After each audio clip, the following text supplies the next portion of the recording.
Excelente ter você aqui. Seja bem-vindo. Nós vamos hoje terminar o tema da aplicação da lei penal no tempo e vamos iniciar a aplicação da lei penal no espaço. A aula, vão ter alguns slides para a apresentação dessa matéria, que tem um conteúdo todo fundamentado em uma doutrina moderna de direito penal, com os conceitos mais modernos que a doutrina vem sedimentando. Vez por outra surge um termo novo, um significado novo, uma nomenclatura diferenciada para algum tema. Então é sempre bom ficar atento às nomenclaturas, aos sinônimos de certos temas, para não ser pego de surpresa. Também as súmulas e jurisprudências dos tribunais superiores, ver como os tribunais vêm se comportando acerca de determinados temas, o que eles vêm decidindo e orientando os tribunais de segunda instância e os juízes de primeiro grau às suas decisões. Tudo isso para fazer com que você, ao interpretar algum tema que chegou ao seu conhecimento, você possa aplicar, interpretar a lei e aplicar essa lei ao dia a dia, a tudo que chega ao seu conhecimento. Temas que caem em provas de concurso, sempre dou a dica, quais os temas que mais caem, outros não caem, despencam em concursos públicos, tanto da prova da OAB, quanto em provas de concurso.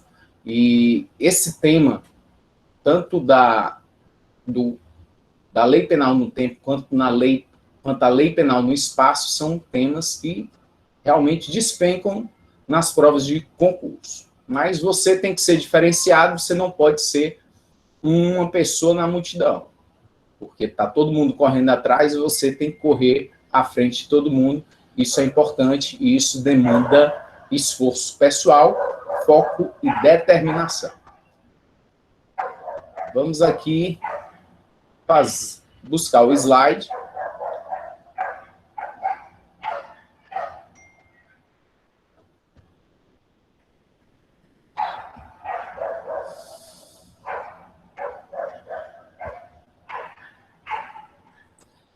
Nosso primeiro tema, relacionado à lei penal no tempo, é a questão da lei excepcional e da lei temporária, estabelecida no artigo 3º do Código Penal. O que é que nos diz o artigo 3º? A lei excepcional ou temporária, embora decorrido o período de sua duração, ou cessadas as circunstâncias que a determinaram, aplica-se ao fato praticado durante a sua vigência. Então, nós temos aí duas formas da lei se comportar. Uma de forma excepcional e outra de forma temporária. Uma lei, ela é temporária quando ela tem um prazo pré-determinado. Ela tem data de início e tem data do seu término. A própria lei já vai dizer por quanto tempo a lei estará em vigor. Então, não precisa vir outra lei dizendo que essa lei não tem mais vigência. Normalmente, são leis de curto período, curto tempo. E elas têm a ultratividade. São leis que, mesmo com a sua cessação, mesmo com o término da data fim da lei, elas continuam em vigência. Por que que isso ocorre? Em detrimento de para que as pessoas possam vir a cumprir a lei. Bom, se eu soubesse que uma lei estava por findar, amanhã vai terminar a lei, para que eu vou cumprir se amanhã termina? Então, o legislador traz esse poder da ultratividade, que é o poder da lei para o futuro. Por quê? Porque se o sujeito praticou um fato, hoje e a lei vai terminar amanhã, sendo a lei temporária, ela tem essa especial função, esse especial efeito, consequência, de fazer com que o indivíduo, mesmo assim, seja punido por ela. E aí, quando o juiz for julgá-lo, sentenciá-lo, em detrimento dessa conduta, vai poder impor uma pena em detrimento dessa lei temporária, onde o sujeito não a cumpriu. Ele praticou um fato que era considerado como crime durante a lei temporária. Lei temporária é aquela que traz expressamente em seu texto o dia do início e o do término de sua vigência. E a lei excepcional? A lei excepcional, ela é criada em virtude de um acontecimento extraordinário da natureza.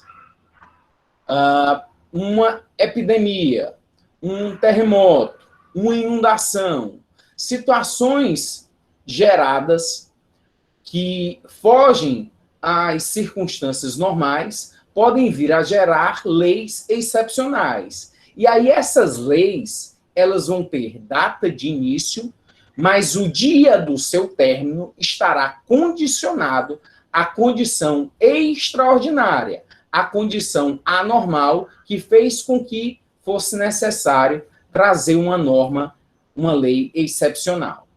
Professor, As mesmas características, tem as mesmas características da lei temporária. Professor.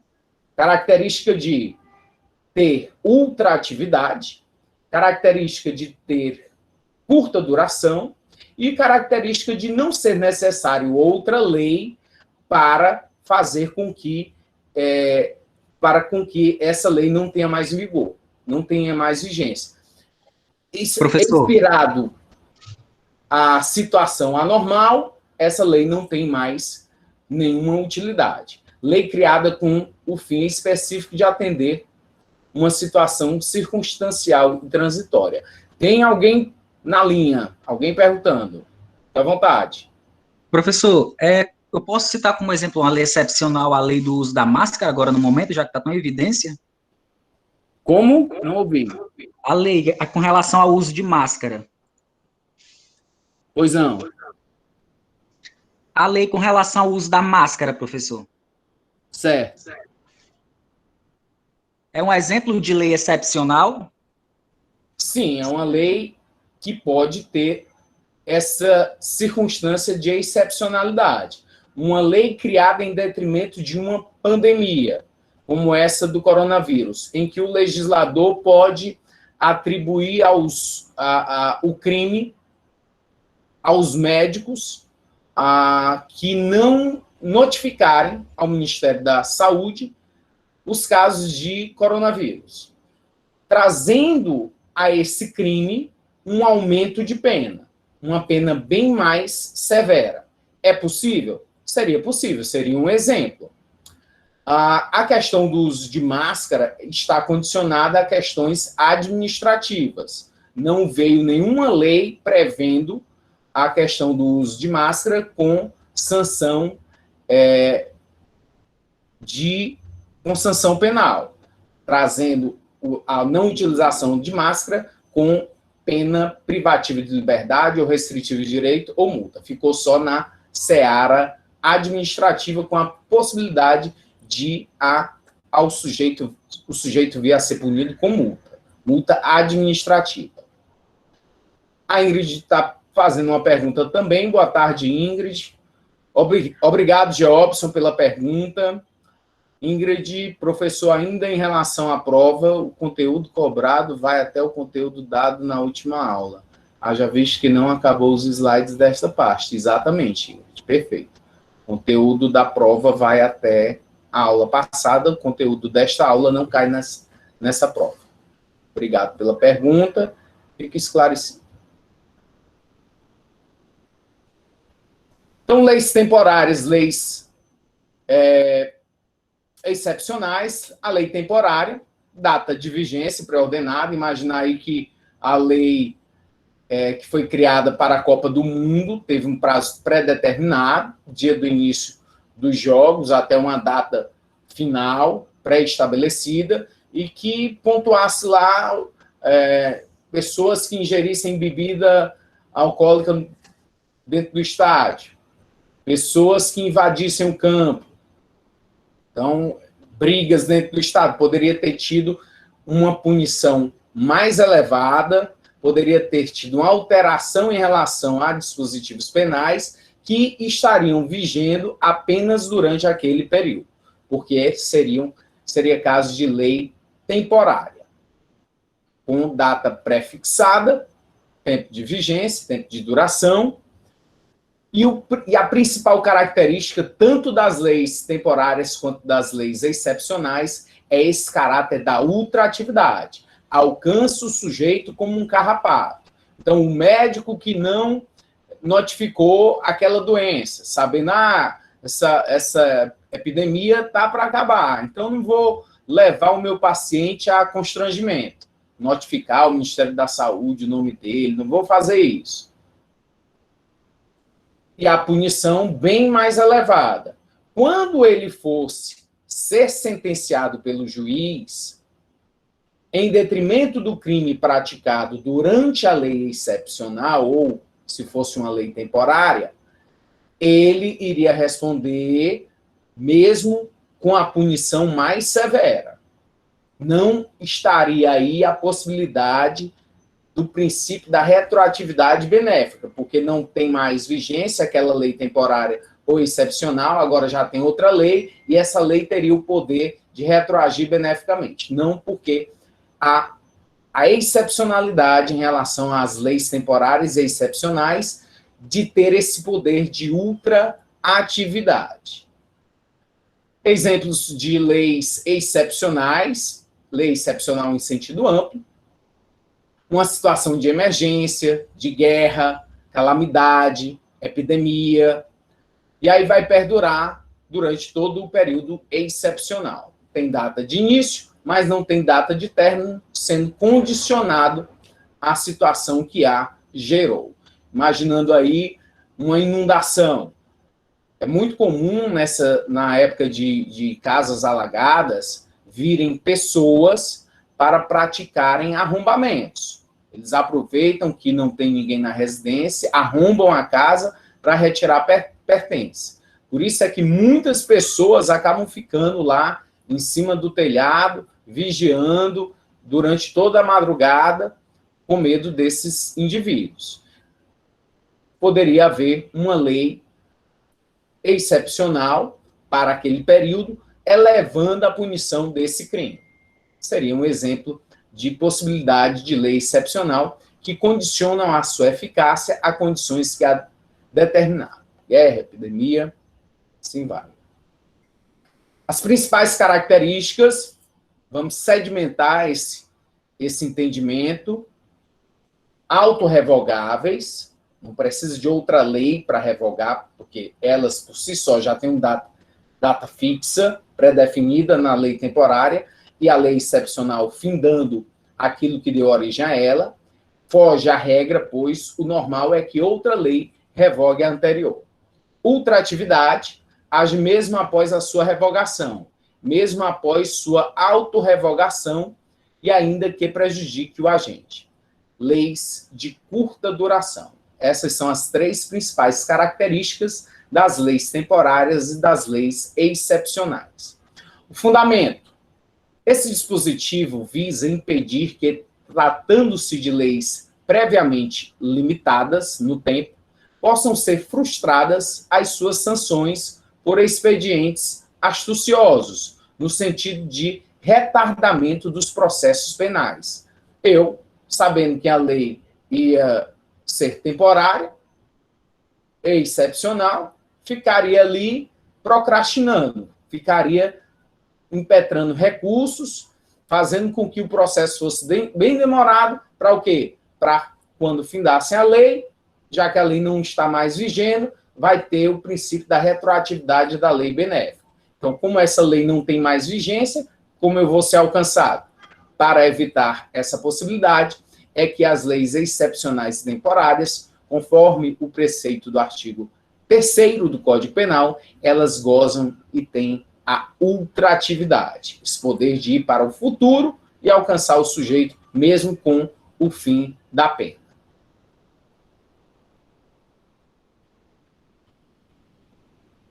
Uma jurisprudência... Professor, Oi. desculpa lhe interromper bem rapidinho. É porque eu fiz uma pergunta em cima do chat, eu acho que o senhor não viu. Mas não tem na lei excepcional, né? Aquela lei da vacina, lá na época do Oswaldo Cruz, pode ser encaixada como esse tipo de lei excepcional? E outra coisa, no contexto brasileiro, tem muitas situações em que foram precisas usar essa lei, porque a única que eu lembro é essa lei da vacina, pelo conhecimento raso que eu tenho. Certo. Ingrid, eu estou ouvindo muito pouco. Eu tenho que ajeitar aqui o meu equipamento para ouvir vocês melhor. Eu não estou conseguindo ouvir bem, mas eu vou ler aqui as perguntas que você fez, que agora eu estou vendo. Então, deixa eu ver. A primeira pergunta da Ingrid foi o seguinte: professor, ainda em relação à prova, o conteúdo cobrado vai até o conteúdo dado na última aula? Já respondi essa.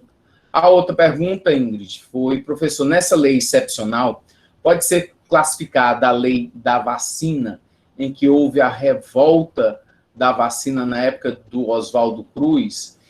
Ingrid, sinceramente, eu não recordo dessa lei da vacina, da revolta da vacina. Não estou me recordando. Eu sou bem jovem, então não tô lembrando, não. Lei da vacina. Se essa lei da vacina foi uma questão em que, para ser uma lei temporária ou excepcional, tem que ter sanção penal. Nós estamos falando de leis incriminadoras, leis que, de alguma forma, trouxeram sanção, punição, ou de pena privativa de liberdade, ou restritiva de direito, ou de multa, para ser uma lei temporária ou excepcional, porque o legislador está assegurando o bem jurídico com a proteção devida através do ordenamento jurídico penal. Então, ele faz isso. Vamos proteger? Vamos. É necessário, para isso, pela gravidade da conduta, proteger com sanção penal, com pena. Outra pergunta da Ingrid: as características em comum entre a lei excepcional e a temporária? A ultratividade, sim. Curta duração, sim. E a outra característica é que, está perguntando sobre a outra característica, curta duração, ultratividade, e elas não precisam de outra lei para que elas não tenham mais vigência. Elas são autorrevogáveis. Não há necessidade de vir uma lei dizendo que essa lei temporária ou lei excepcional não tem mais vigência. É uma característica de serem autorrevogáveis.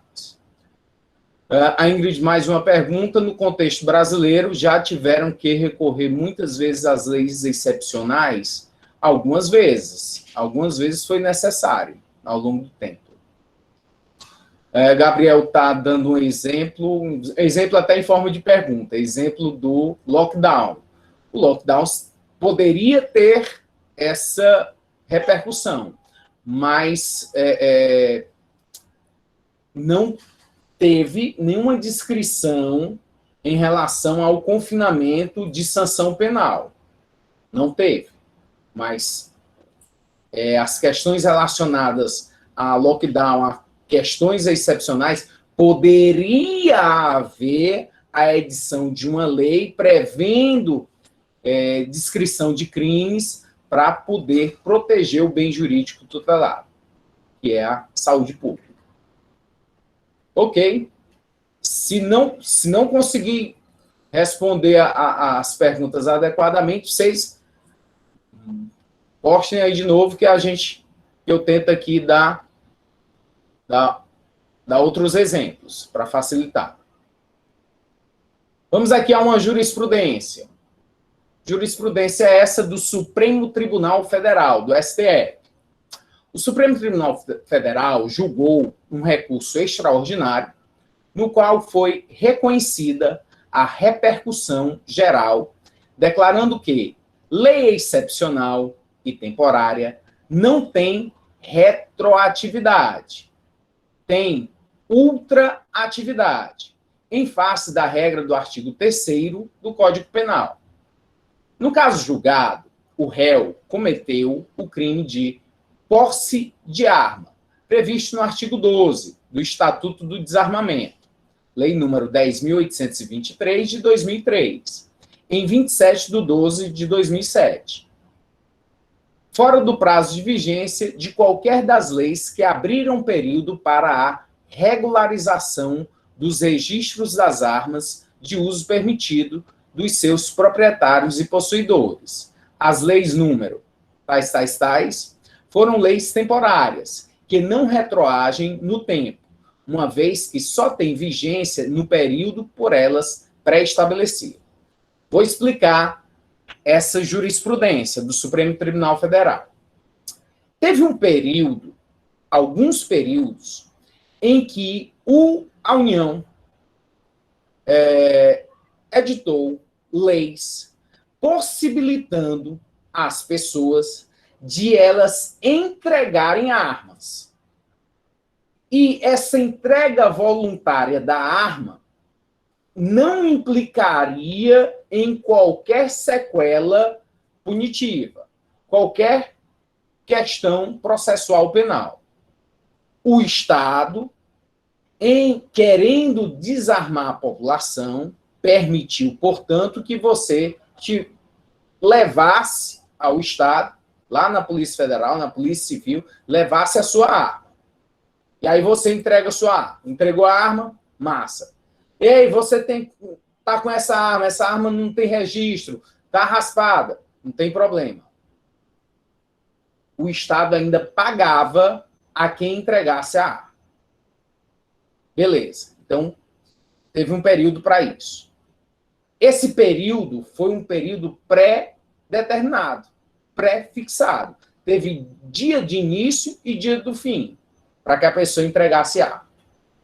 Aí o que aconteceu com alguns que já estavam respondendo a processo criminal por conta de ter sido apreendida a arma dentro da sua residência?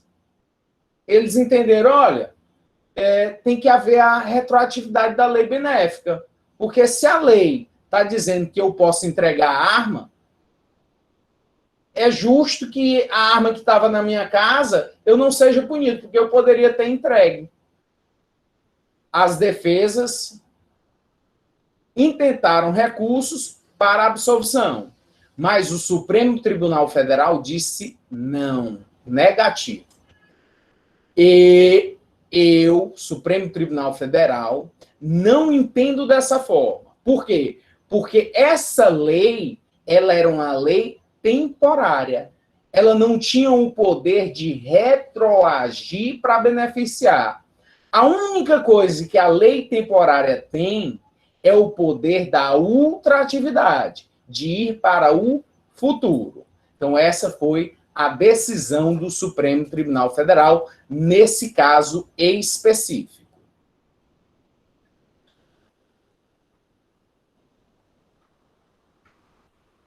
Tempo do crime.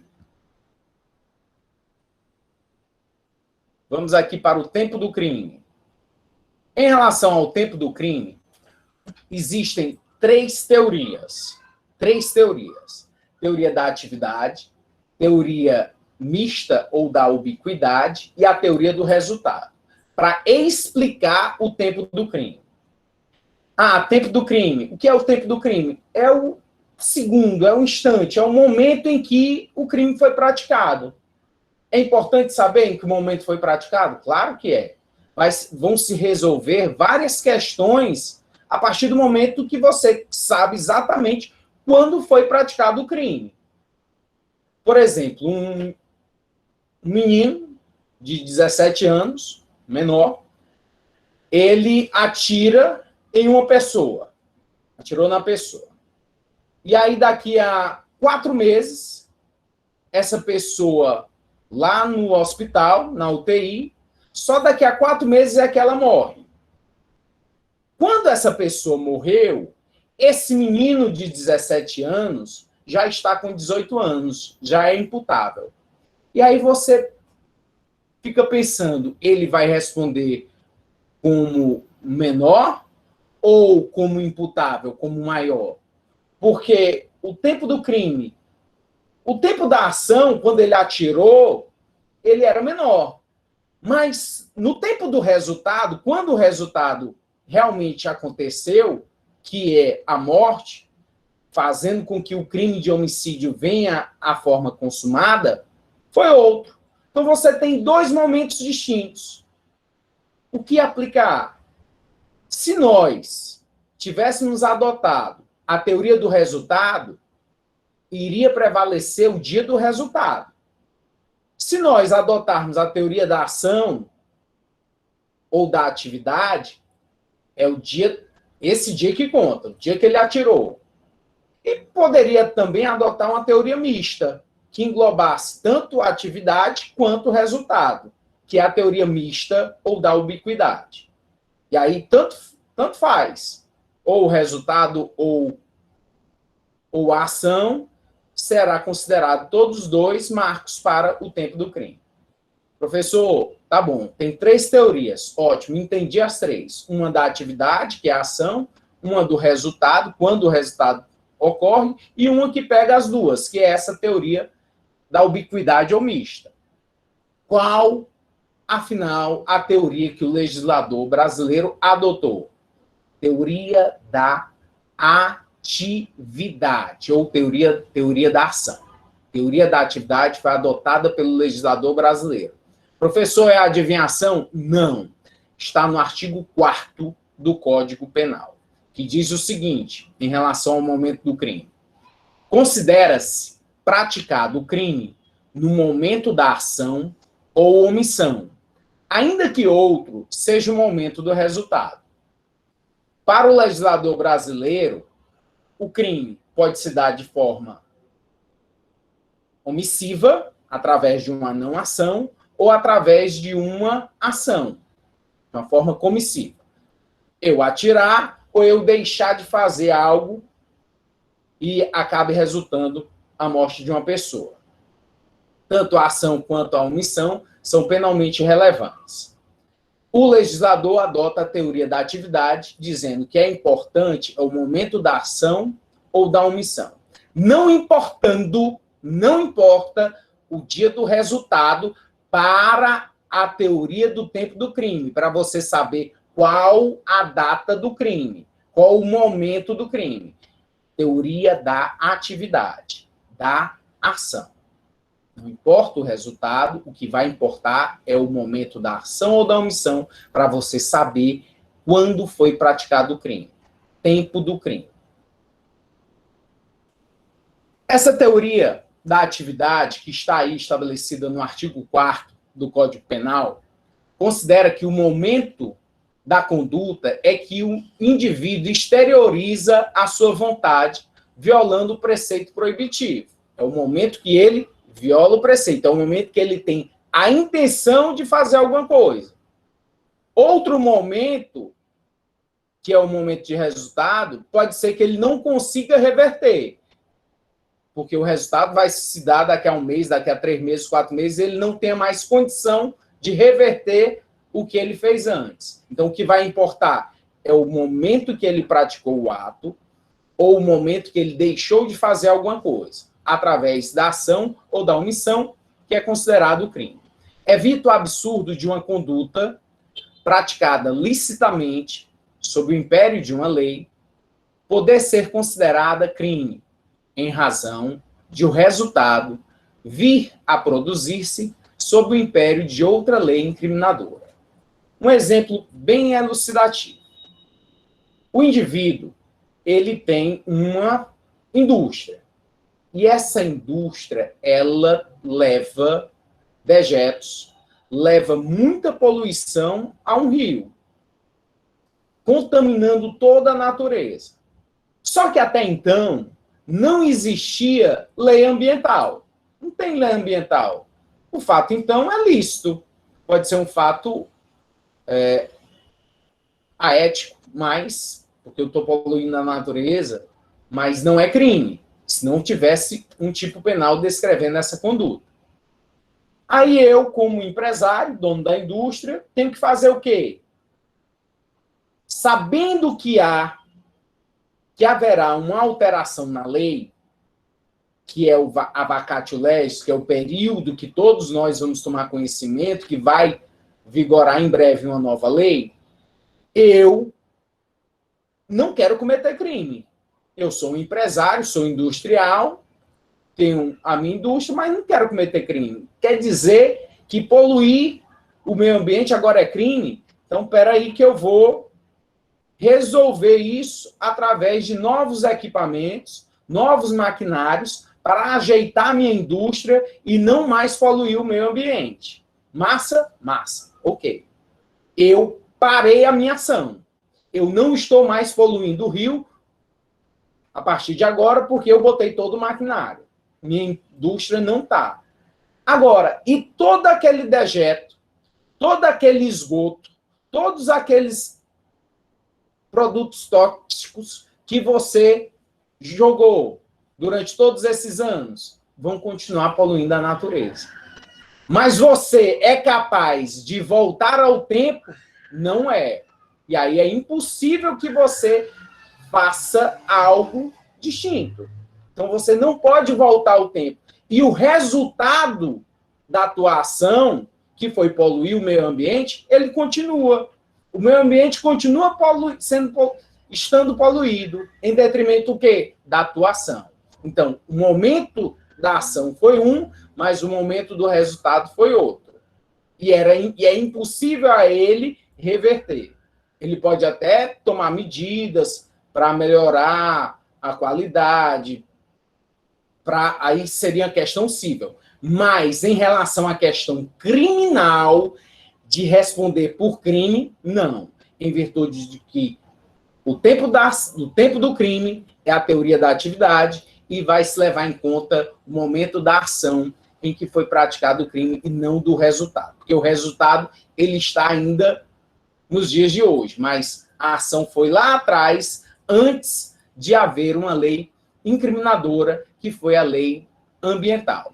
Precisamente no artigo 54, a Lei 9.605, de 1998, é a lei ambiental, e ela diz o seguinte: causar poluição de qualquer natureza em níveis tais que resultem ou possam resultar em danos à saúde humana ou que provoquem a mortalidade de animais ou a destruição significativa da flora.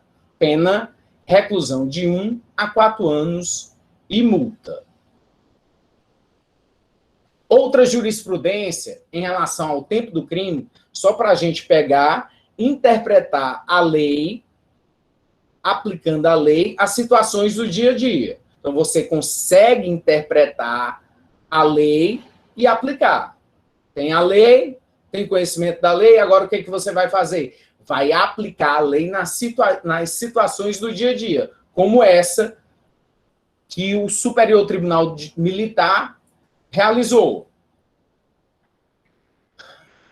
Foi publicado em 2020, essa decisão. Militar ao tempo do crime. Lei 3.774, de 2018, foi uma lei que decorrente da Justiça Militar, sobre a organização militar, competência do Conselho Permanente de Justiça. Aí diz o seguinte: delito de posse de entorpecente, previsto no artigo 290 do Código Penal Militar. Hipótese em que, ao tempo do crime, o acusado ostentava a condição de militar da ativa. Ele era militar da ativa, estava no serviço quando estava lá fumando seu baseado, quando foi pego com substância entorpecente. A Lei 13.744, de 2018, que trata da organização da Justiça Militar, embora tenha provocado, por via oblíqua, significativa redução da competência dos conselhos para julgar os réus submetidos à jurisdição da Justiça Militar, dela não retirou a de julgar aqueles que, ao tempo do crime, eram militares, independentemente de, em pós, terem se tornado civis, precedentes do Superior Tribunal Militar. Então, você consegue visualizar em uma decisão como essa que o tempo do crime é importante para determinar competências. É importante para determinar, como no exemplo do menor, a imputabilidade ou não, responsabilidades. Gabriel está fazendo um questionamento. Professor, penas de 1 a 4 anos, na prática, são cumpridas realmente em regime fechado? Gabriel, as penas que não são superiores a 4 anos, elas são passíveis de substituição por penas restritivas de direito, conforme o artigo 44 do Código Penal. Você pode dar uma olhadinha. Então, quando a pena não for superior a 4 anos, entende-se que são crimes de menor potencial ofensivo. E aí, dificilmente se leve o sujeito à reclusão em regime fechado. Ok?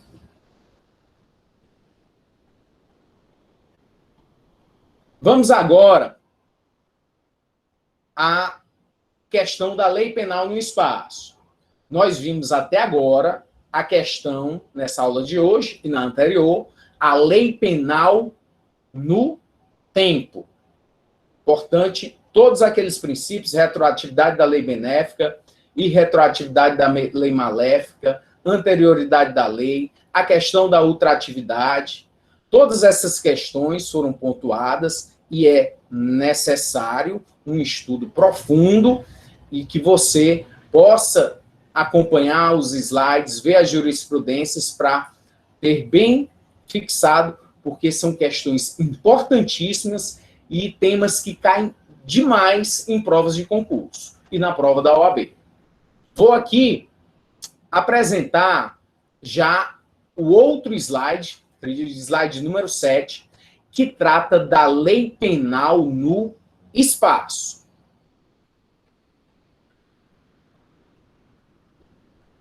A lei penal no espaço vai do artigo 5º até o artigo 9º, a questão de como o Brasil se porta em relação ao espaço.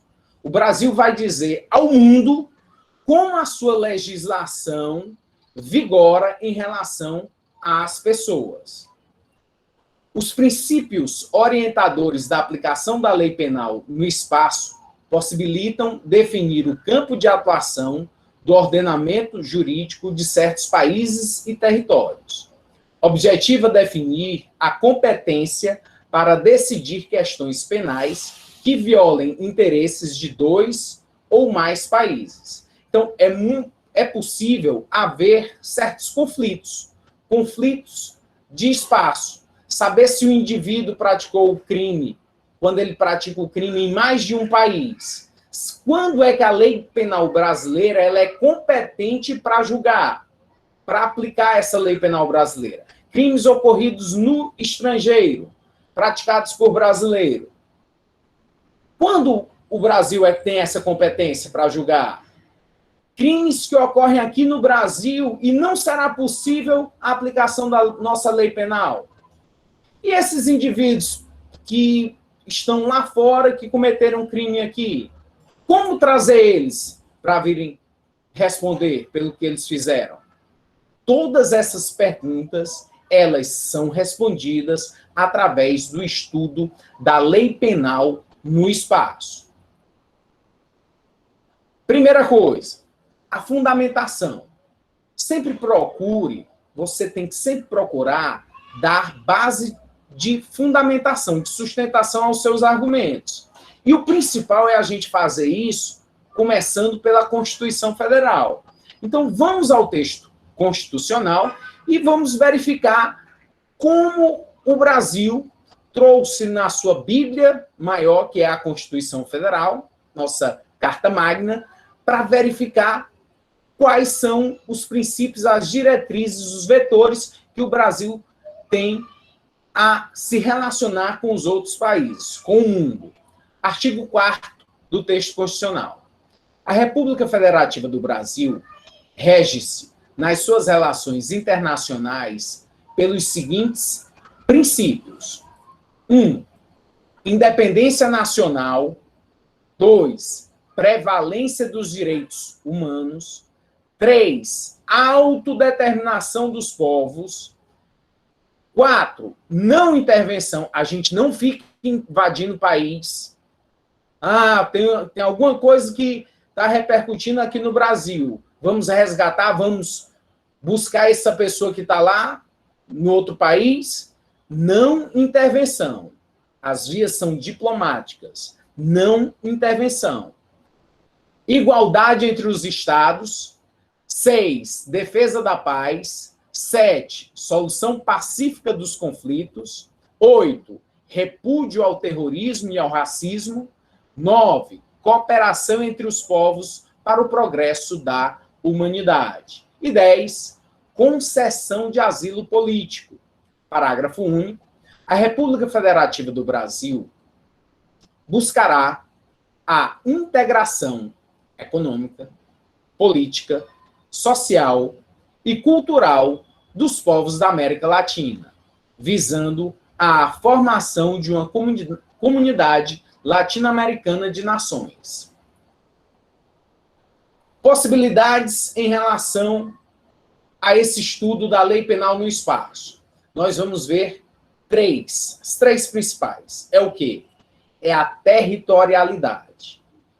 Fato ocorre no nosso território, e a gente vai ver que esse território não é apenas uma circunscrição geográfica, há uma ficção jurídica de extensão desse território, nós vamos ver, e está no artigo 5º, que é o princípio da territorialidade temperada.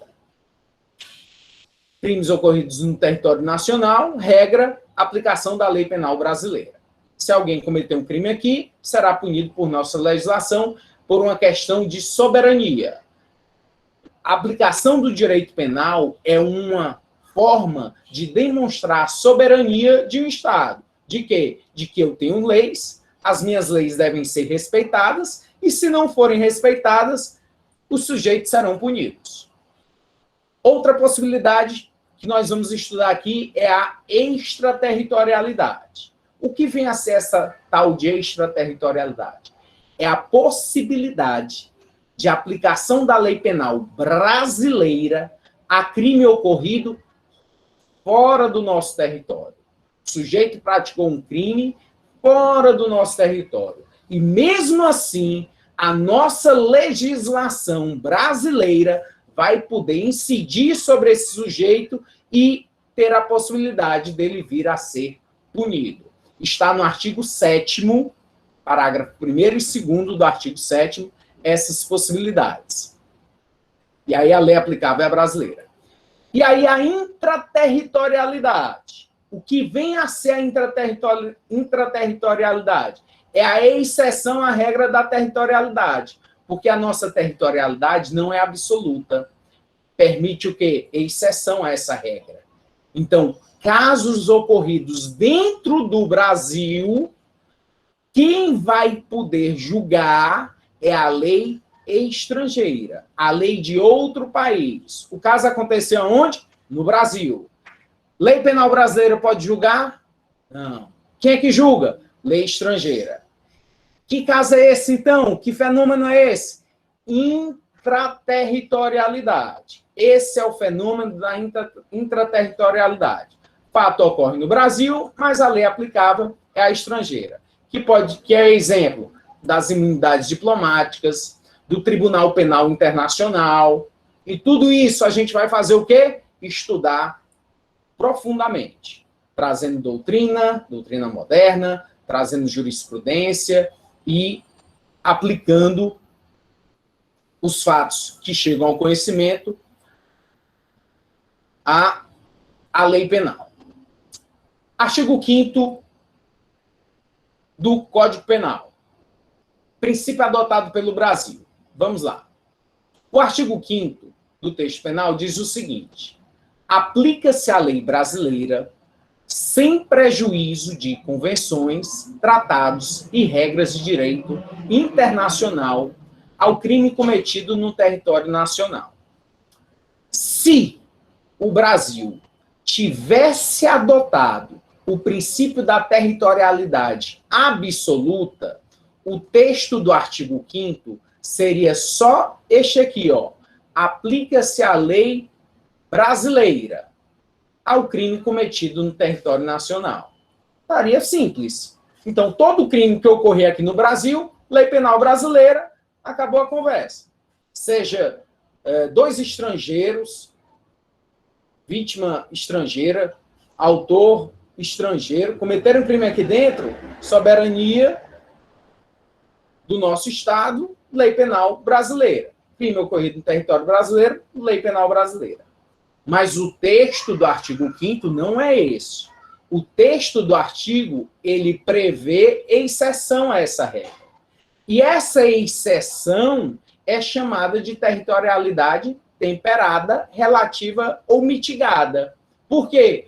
Porque os princípios, porque as convenções, os tratados e as regras de direito internacional vão prevalecer. Essas convenções, esses tratados, essas regras, elas não vieram por acaso. Se elas existem, é porque o Brasil aderiu. O Brasil ratificou. O Brasil faz parte dessa convenção, dessa regra, desse tratado. E elas vão o quê? Vão se sobrepor à lei penal brasileira. Então, se lá na Convenção de Viena, de 1961, está dito que os diplomatas, eles têm imunidade, é porque a lei penal que vai ser aplicada não é a brasileira, é do Estado estrangeiro. Eles que vão poder punir o diplomata. Se o Brasil está lá um tratado do TPI, Tribunal Penal Internacional, o Brasil deu adesão, aderiu ao Tratado de Roma. E aí o Tribunal Penal Internacional quer que mande o brasileiro para lá. É possível? É. Então vai fugir a regra. E tudo isso o quê?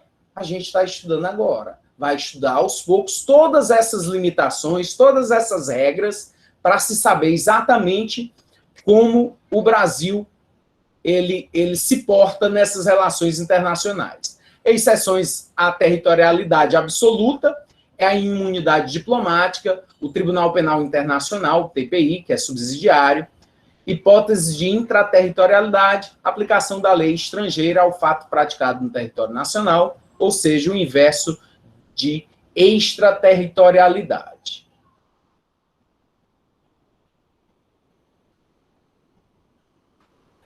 O Gabriel está fazendo um questionamento onde se localiza o Tribunal Internacional. Gabriel, nós vamos ter uma aula específica só sobre o Tribunal Penal Internacional.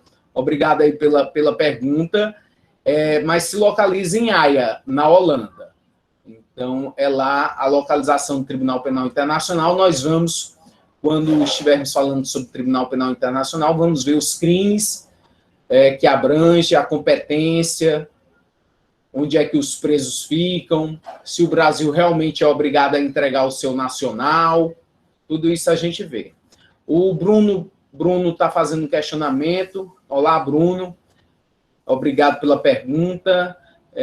Aquele caso do cara que entrou com droga em um país com pena de morte. Até a presidente tentou conversar com o governante, porém não obteve sucesso. Bruno, esse caso, eu acredito que você esteja se reportando ao caso da Indonésia, que era um brasileiro que estava com cocaína em prancha de surf, ou algo semelhante, e aí era a asa delta, e aí ele foi condenado à pena de morte. É aquela regra do artigo 4º das relações internacionais do Brasil, da não intervenção. O Brasil não intervém. O Brasil não é Cuba. Você, se a gente não estiver gostando, a gente vai embora. Não tem problema. Todo mundo é livre para ir embora. Quando você for resolver sair do Brasil e morar em outro país, você tome cuidado. Você tem que se portar pelas regras daquele país. Tem que conhecer a legislação penal lá para você não ter nenhuma surpresa.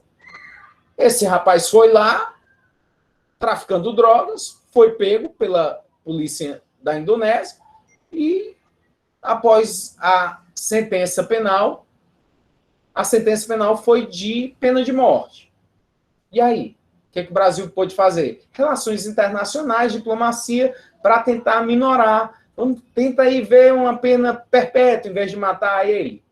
Conseguiu? Não conseguiu.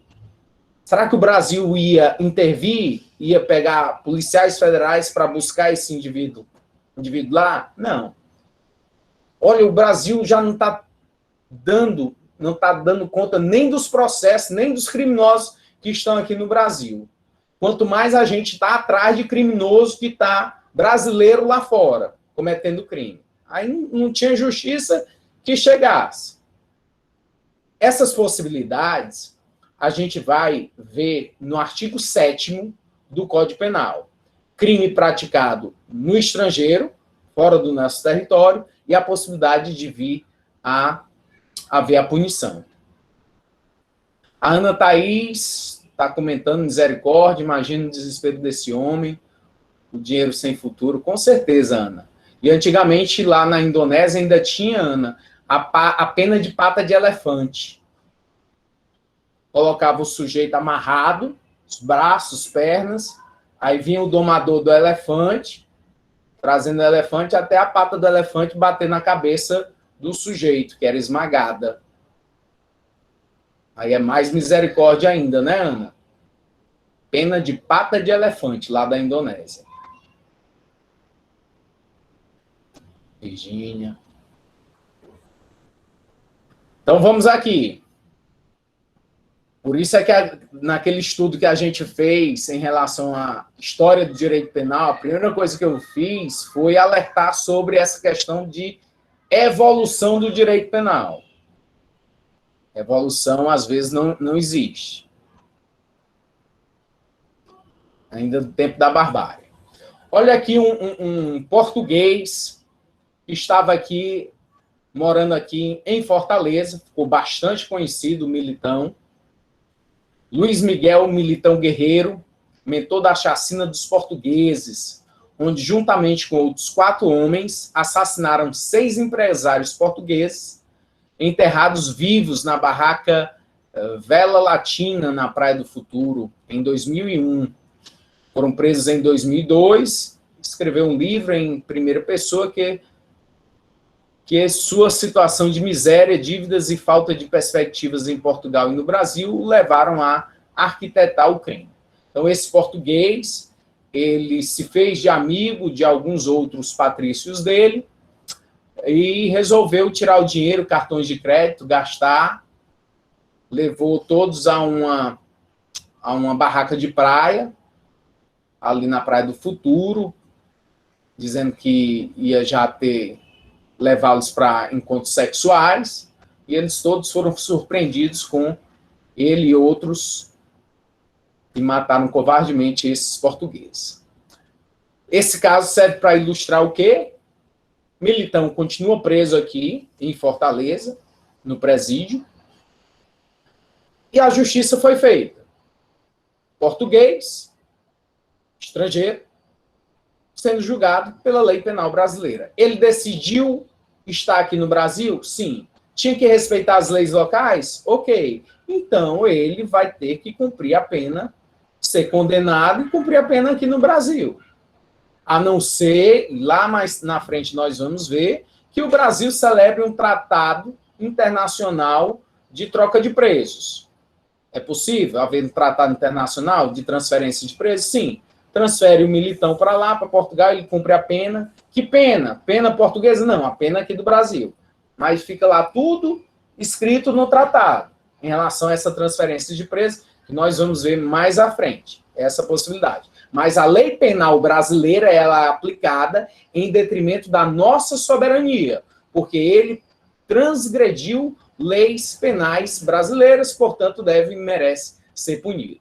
A regra geral é que ninguém, residente ou em trânsito no Brasil, poderá subtrair-se à lei penal brasileira por fatos criminosos aqui praticados, salvo quando normas de direito internacional dispuserem em sentido contrário. Que normas internacionais são essas?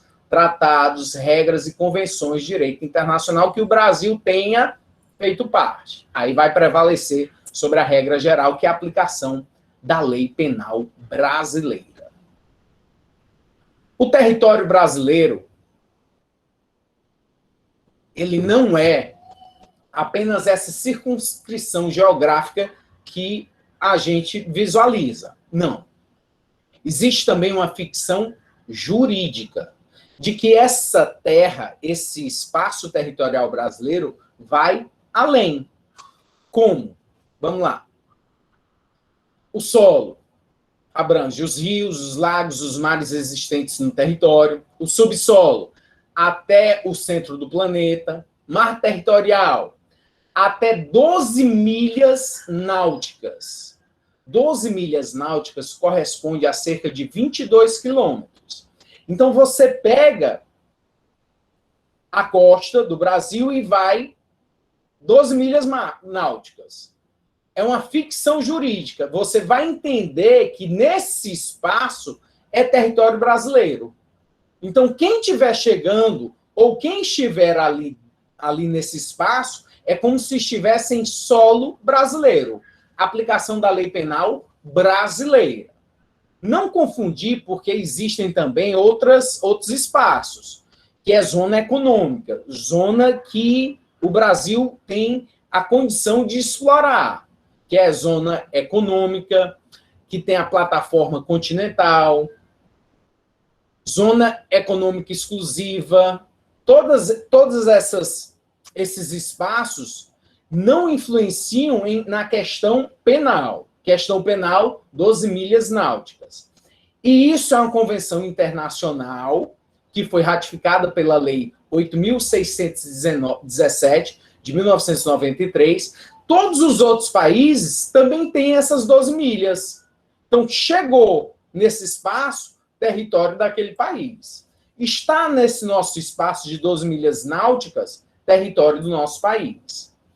E o espaço aéreo, correspondente ao conjunto do território. Então, mesmo nessas 12 milhas náuticas, para cima, o espaço aéreo é considerado como território brasileiro.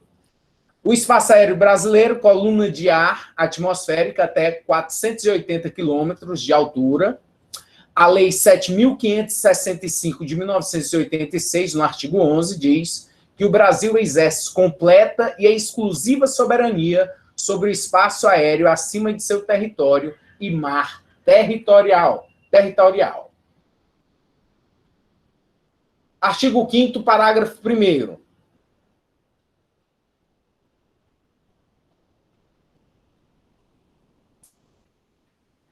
Ana Thaís está fazendo comentário, dá uma olhadazinha no chat aqui.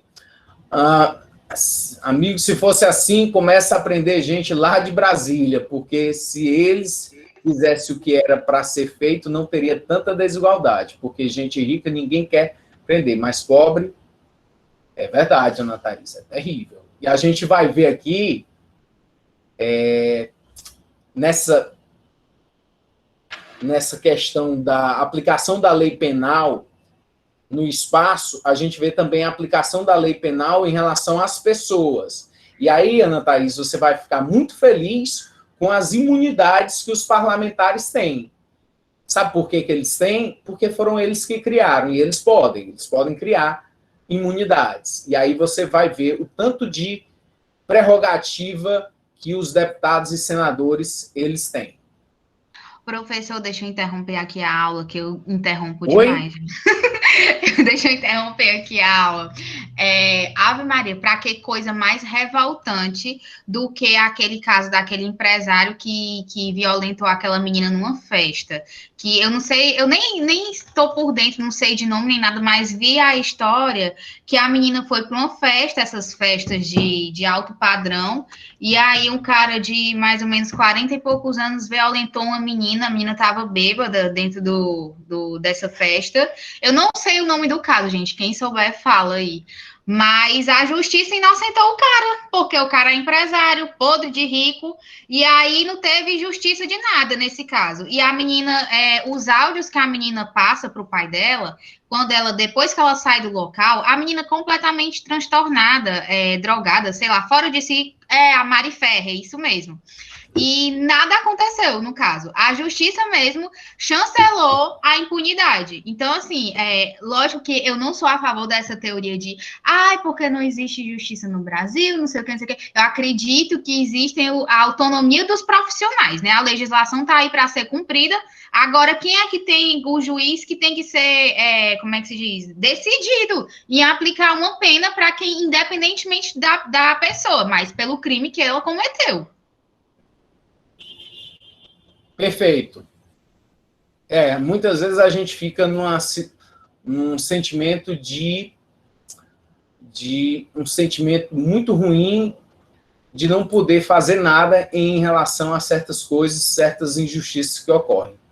Eu também tenho o mesmo sentimento, Ana Thaís, em relação a essas situações quando a justiça de fato não é feita e há um privilégio em relação a algumas pessoas. É muito, muito ruim isso. Gabriel está fazendo um questionamento. Professor, um satélite estrangeiro acima do território brasileiro sofre alguma punição? Gabriel, excelente pergunta. Já você aguarda um pouquinho que eu toco nesse assunto. Me permita só um tempinho para expor isso. Ingrid, fora... Ok.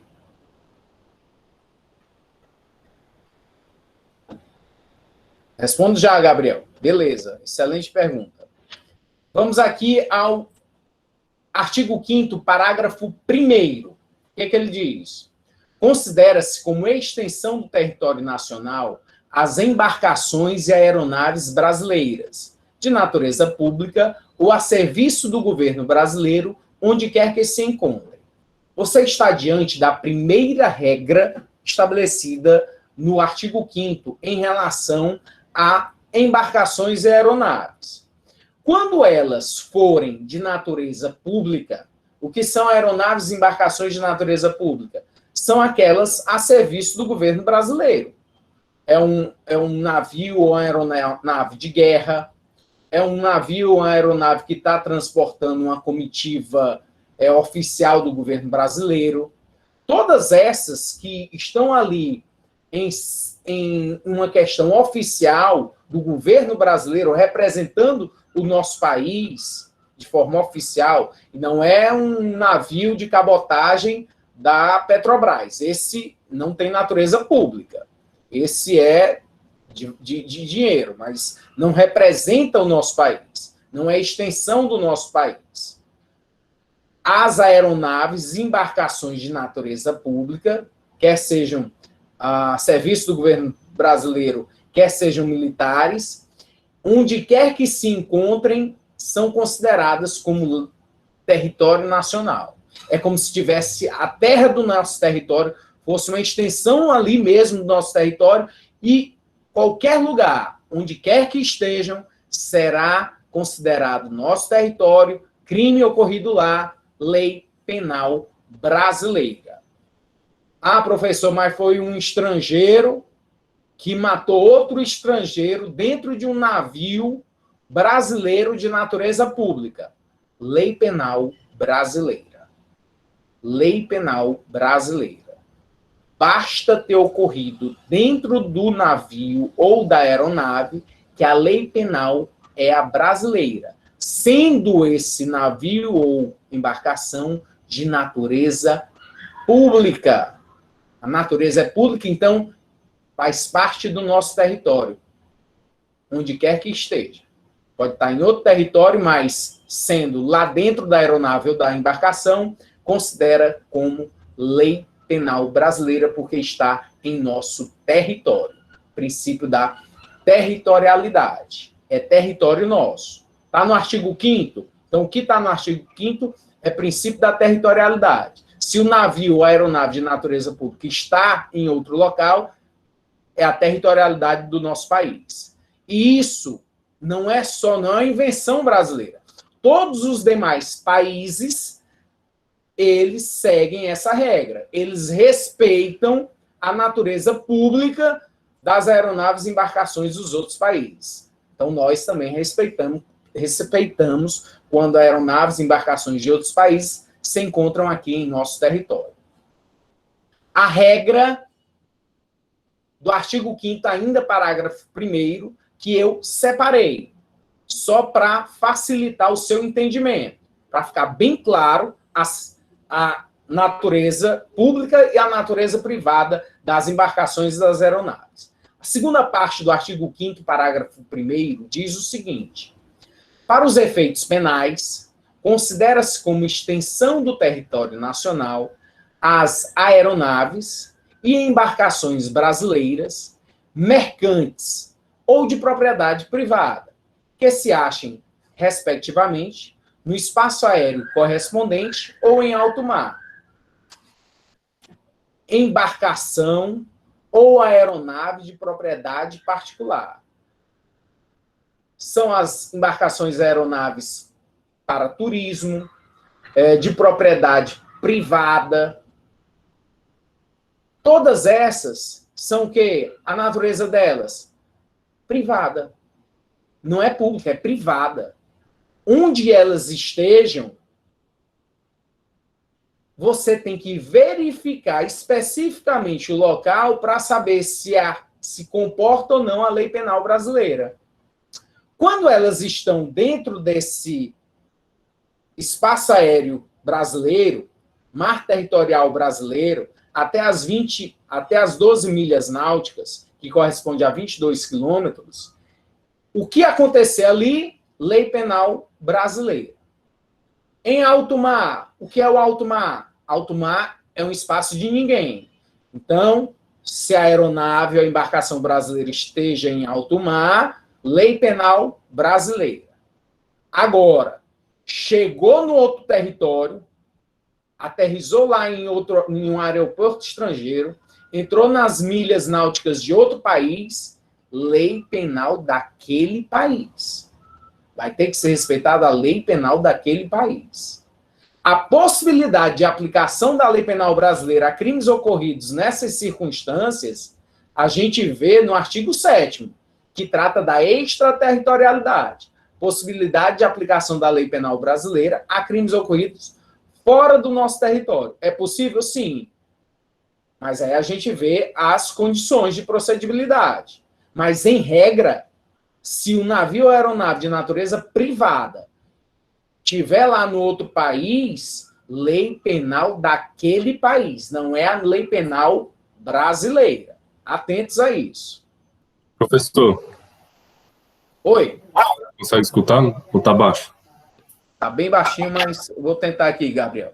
Os crimes ocorridos em alto mar, que não é território de ninguém, qual é a lei que é aplicada? A do... Eu não consigo ouvir. Escreva no chat, fica melhor. Eu não vou conseguir.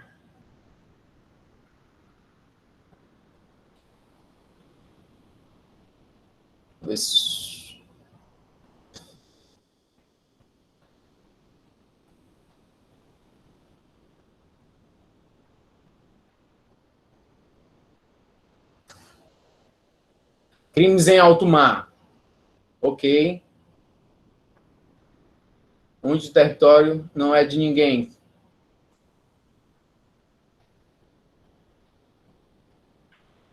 Então, a pergunta do Gabriel é em relação a crimes em alto mar, onde o território é de ninguém. Esse brasileiro assassino um estrangeiro. Ok. Vou tentar responder aqui, Gabriel. Primeiro, a questão do Gabriel está em relação ao alto mar. O que é esse alto mar? Alto mar se entende quando acaba as 12 milhas náuticas de cada país. Aí você tem um alto mar, que é um território que não pertence a nenhum país. Todos podem andar, circular livremente.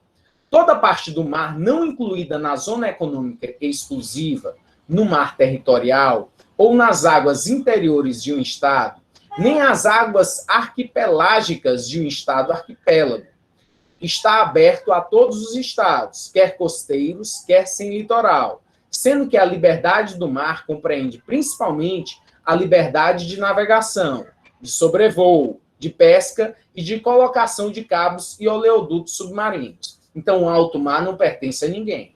Crimes ocorridos em alto mar. Navio é de que país? Todo navio, toda embarcação, ele tem um número de matrícula. Esse número de matrícula o segue. Então, fica lá o número de matrícula. Esse número de matrícula é vinculado a que país? Suíça, Brasil, tá lá, pronto. Então, você já sabe que o que vai vigorar lá é a lei daquele país, por conta do princípio do pavilhão ou da bandeira. Princípio do pavilhão ou da bandeira, porque cada navio, cada embarcação tem um número de matrícula que corresponde ao país, portanto, a legislação a ser a vigorar lá é a lei daquele país, pertencente ao navio ou à embarcação. Um estrangeiro matou outro estrangeiro dentro de um navio da Suíça, navio de natureza privada, lei da Suíça. 2 brasileiros, lei da Suíça. Um matou o outro lá no navio da Suíça em alto mar, lei suíça. Se fosse um navio público, aí seria a lei daquele país, do navio público. O alto mar, ainda em relação ao questionamento do Gabriel. O alto mar, para tentar responder sua pergunta, Gabriel. Estão subordinados civil, penal e administrativamente ao poder jurisdicional do Estado, cuja bandeira estejam estabelecidos. Tal poder não é absoluto. Excepcionalmente, quando estiverem em território de outro país, serão regidos pelas leis penais deste, uma vez que um Estado pode exercer sua jurisdição sobre fatos cometidos em seu território. Então, notem aí que cada aeronave, cada navio tem um númerozinho lá de registro, de matrícula. Portanto, essa questão vai ser solucionada penalmente a partir do momento que você estabeleça esse navio, essa embarcação, a natureza dela é pública ou é privada? Se for pública, lei penal do país. Não importa quem é a vítima, nem importa quem é o autor. Qual a nacionalidade? Lei penal daquele país, sendo navio público. Se o navio, a aeronave, for de natureza privada, aí você verifica a que país pertence. A que país está vinculado? Qual a matrícula? Para vigorar o princípio da bandeira ou do pavilhão. E aí a legislação penal que vai abranger é daquele país, a qual pertence o navio ou a aeronave. E aí, crime cometido em lugar não pertencente a qualquer país. Lá o seriado Lost. Todo mundo caiu lá de paraquedas. Então, é uma ilha que foi descoberta agora, e aí cada pessoa está se virando. O que vai acontecer? Qual a lei a ser aplicada lá? Eles têm que, cada um, montar uma comissão para fazer uma legislação deles. O que deve acontecer? Então, a doutrina, ela vem e traz um conceito.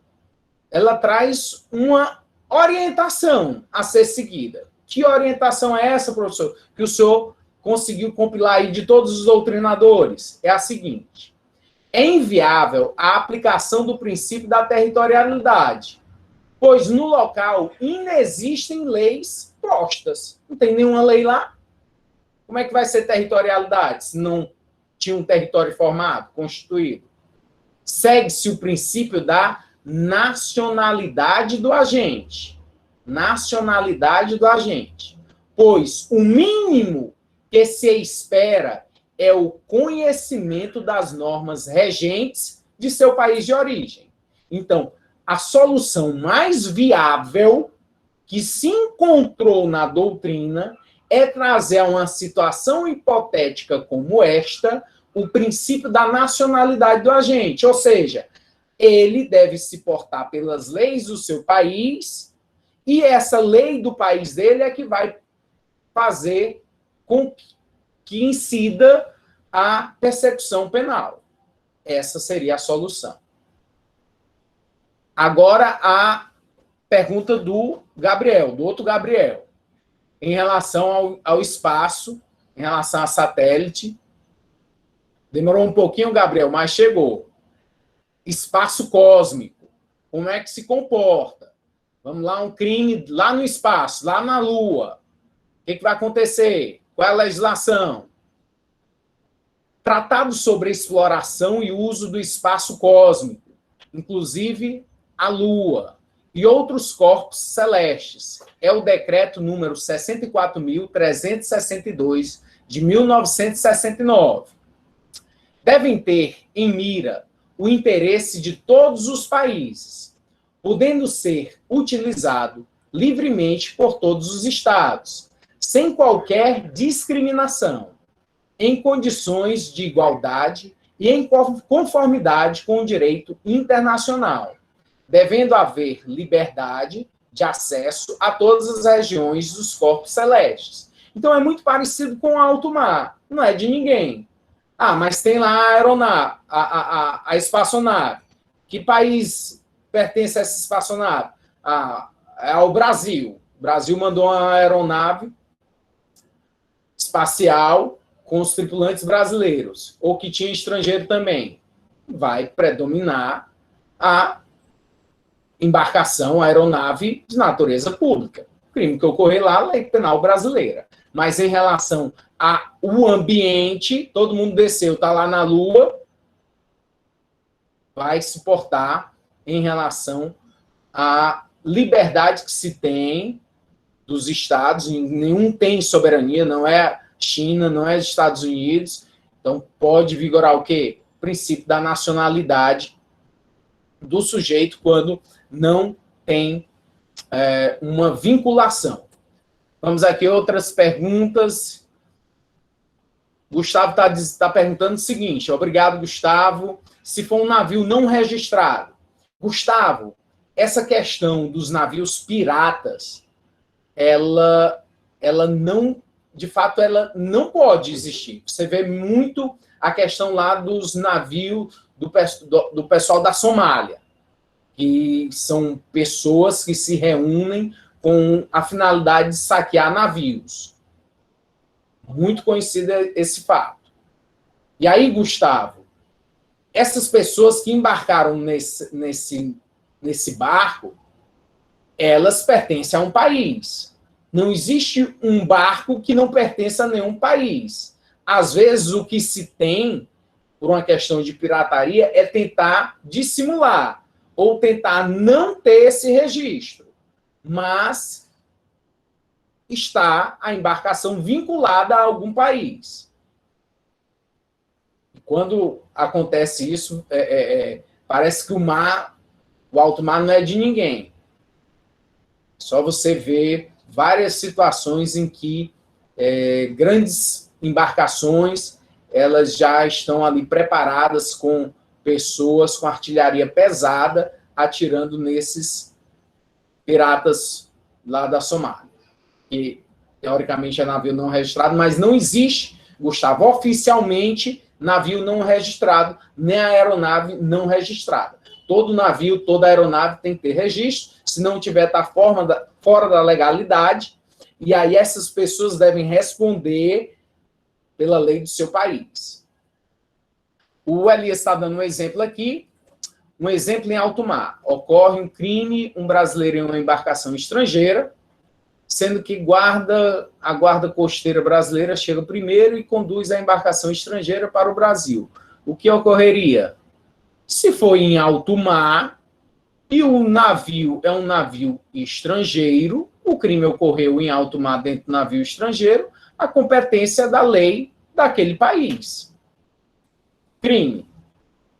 Né? Momento do crime, tempo do crime, foi lá naquele local. Em alto mar. Alto mar é de quem? De ninguém. O que prepondera? Princípio do pavilhão da bandeira vai ser o navio estrangeiro. Lei penal estrangeira. O Brasil não há por que estar se metendo. essa possibilidade da aplicação da lei penal brasileira é a extraterritorialidade que nós vamos ver no artigo 7º. Existem algumas possibilidades de aplicação da lei penal brasileira. Nesse exemplo, Elias, que você está dando aí, obrigado pelo exemplo, em regra, é a lei penal daquele país.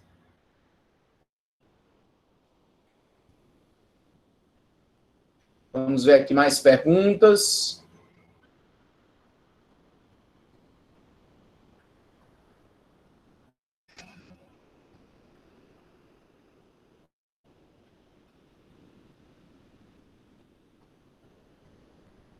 Então, tem algumas perguntas. Como fica o crime continuado nesse vai e vem de território? Agora compreendi. O Eduardo está questionando crimes continuados ou crimes ocorridos em mais de um território. Eu estou tentando compreender, Eduardo, que o seu questionamento, né, não é em relação a crime continuado, mas crimes ocorridos, até poderia ser crime continuado, mas crimes ocorridos e que tocam mais de um território. Estaria respondido pela interpretação do artigo 6º do Código Penal, que nós vamos ver na próxima aula. E aí a gente vai ter que entender, Eduardo, e vai ficar para a próxima aula, o que vem a ser crime à distância, o que vem ser a questão dos crimes plurilocais, que é uma questão apenas de competência interna, mas a gente vê na próxima aula essas situações. Está dentro do artigo 6º do Código Penal.